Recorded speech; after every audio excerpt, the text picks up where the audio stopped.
Hi, ladies and gentlemen. I'm Jordan Bateman, the Communications Director of the Independent Contractors and Businesses Association, the mighty ICBA. And we have a very special ICBA conversation today. We're joined by two great members of Parliament, Candice Bergen from Portage Lisgar. Portage Lisgar, that's right. I got it right. And Dean Allison from Niagara West. Where we produce great wine. Well, welcome. Have you sampled a little today? Are you going to end up in the Okanagan? This is fighting. That wine's okay. If only I could buy wine from Ontario and ship it to me and test it. That's right. But, we need a podcast for that. We're a confederation that doesn't allow trade within our own borders, so that's a whole other topic for another time. But really happy to have you two here on Canada's, I'm sorry, left coast, unfortunately, but we're working on it. We're working on reversing the curse here. But Dean, you're the critic for international trade. Candice, you're the House leader under Conservative leader Andrew Scheer. Yeah.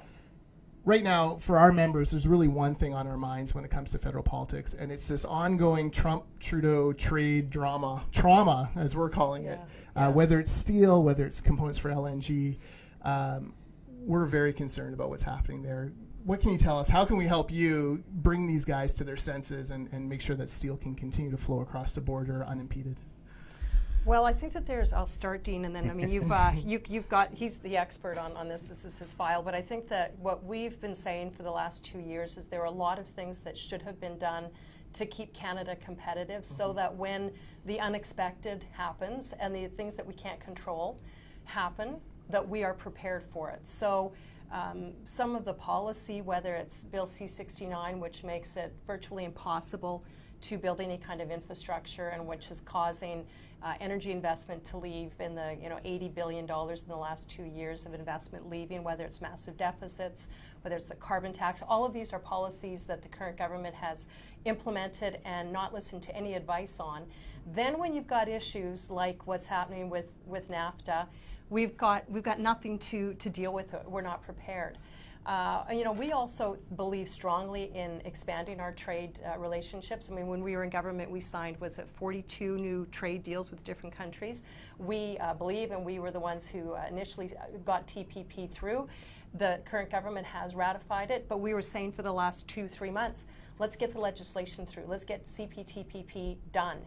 And that hasn't happened. It seems like there's other priorities for the Liberals. So, the solution to this sure would be a lot easier. At least the problem wouldn't seem as daunting if we had done what we needed to do. And that's why, we believe we need a new government. We can't risk another 4 years on these policies. And there's a lot of other unexpected things that are going to happen that we have no control over, and Canada has to be better prepared for it.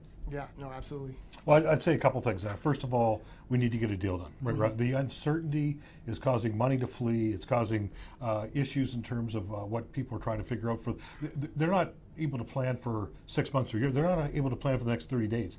I've talked to over 50 stakeholders. I've had numerous meetings over the last 2 or 3 weeks. And one of the things they're saying is we need certainty. We need to understand what the deal is. They said, you need to get a deal. You need to get down there and figure out what it is. I mean, they're telling me, they're saying, well, if we can't get a deal with NAFTA, we need to at least get a bilateral. We have to get something in place. And that challenge is that the longer that continues to go, people are now starting to lay people off. Yeah. The Liberals announced with great fanfare at Stelco $2 billion in aid for the industry, for industry, steel and aluminum. And guess what? I bet you there's been no dollars that's actually gone out the door. They said that we'll do this for job sharing, for EI. You can get money from the EDC, BDC. Well, people are saying we don't want more loans. We need tariff relief. That's we need to be able to do, and what's going to happen when you guys collect the $15 billion in tariffs? Where are they going? Are they going to general revenue? They're not going back to actually help businesses out. So the reality is if we don't get a deal done, at the very least, we got to figure out a way to help businesses in the short term until something is negotiated out. And once again, if Andrew Scheer had been the Prime Minister, this deal would have been done 6, 7, 8, 9 months ago. We never would have got to this. And what happened is that when Trump said, I've got issues, he was talking about Mexico, he was talking about China. We never should have inserted ourselves into this debate. Right? Yeah. We were never part of it. But now we're firmly there, and there is no plan in place. And with every day, the uncertainty grows, which makes it more and more challenging for the businesses that are on the edge to keep employees. They're already laying people off, and my concern is that once employees are laid off and jobs are gone, I've talked to companies that the business we're doing in the U.S. is gone. Yeah.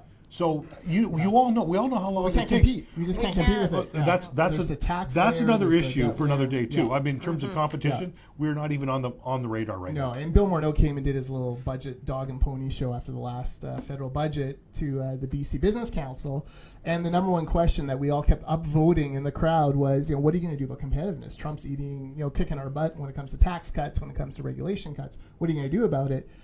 The answer was they're monitoring the situation. Yeah, there's no Study. problem. Yeah, There no was worries. also- there's We're just no monitoring problem. it. No worries. And when Nothing it to see co- here. Now- Move now- along. now- Move Well, along. every Now, dollar has come out of last week- Alberta Energy's gone into energy projects. Now, in the last States. week they did say, maybe there is a problem with their carbon tax making Canada less competitive. Yes. So guess what? Maybe we'll give the big emitters a break. Yeah, exactly. Must be nice to be a big emitter. Yeah. I mean, you get those that helping hand.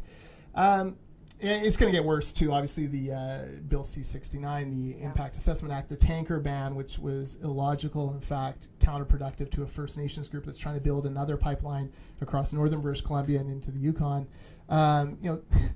It just seems like they can't help themselves. You mentioned offering loans as their solution.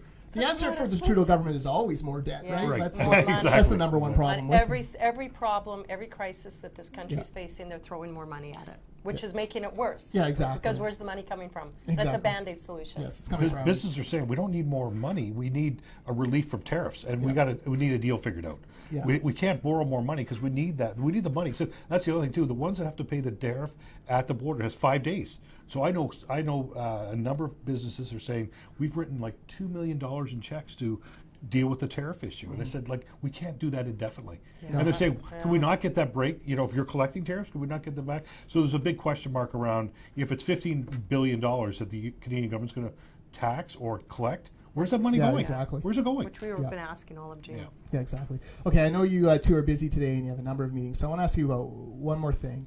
A lot of our conservative friends are wanting to know more about Andrew Scheer, and I know he's a new leader. He was the Speaker of the House, which is not a personality-filled position. You're not out there in the media very much, but he's in charge.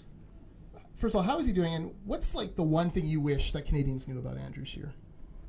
Well, you're right. I mean, Andrew has been a leader over the last year that I've been incredibly impressed with. We're united. We are, as a party, raising more money hand over fist than the Liberals. The poll numbers are looking good. Mm-hmm.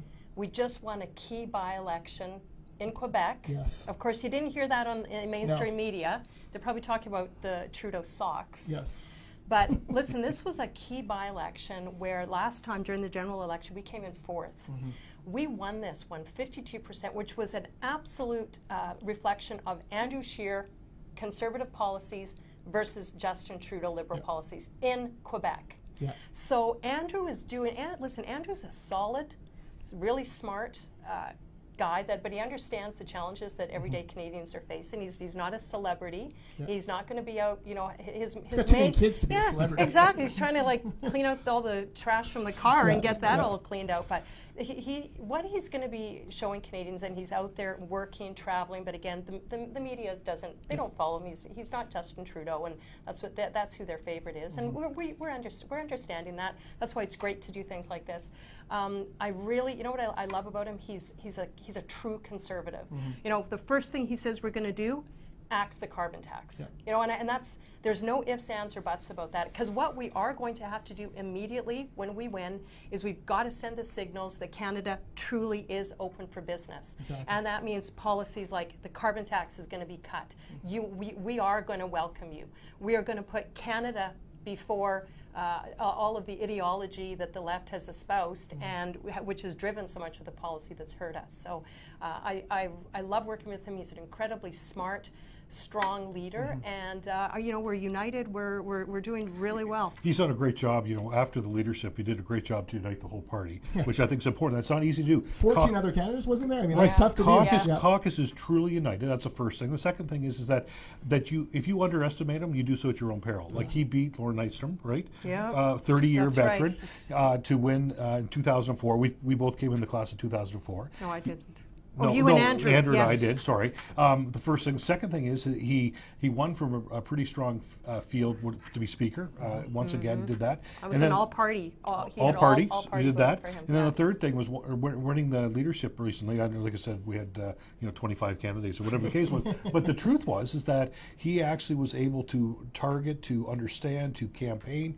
Very strategic. Yeah. And so I think that what people, we see a guy with a smiling face. He is a very personable, approachable guy, which is so important. But I think if you underestimate him, you do so at your own peril. So that's a message to Liberals. If you want to underestimate this guy, No, please underestimate him. Underestimate him. you underestimate your own peril. Get This a new guy, pair of this socks. guy is very strategic and smart, as Candice would say. And I think that's what's great about this guy is that although he's very low profile, he's very unassuming. He actually is very strategic and very smart. It's very authentic too. I mean, Well, maybe it's very that kind of. authentic. I know he lives, on the prairies. It's hard to be fake on the prairies, right? Like, he's Yeah. very authentic. You can tell what's important to him in his life, and it's Yeah. his kids and his wife, and it's his country, and I think that translates well. Anyone who meets him really likes him. Yeah, exactly. Absolutely. And it's just And about I getting think out there. people who voted for Trudeau, thought that he was honest and that he was the person that he presented. And I think that there seems to be the shift is like the people who are realizing that Trudeau isn't what he said he was. It's like the emperor has no clothes. Empty And vessel. they're looking for authenticity. They're looking for somebody who is real. And you're right. You meet Andrew, and it truly he is what you see is what you get, and he's a real person, and that's what I think people are going to be looking for. And then solid economic policy. We got to get Canada back on track. Absolutely. Awesome. Thank you for being here. Thanks really for having appreciate us. it. Dean Allison, Candice Bergen, thank you for watching, and we'll see you soon for another ICBA conversation.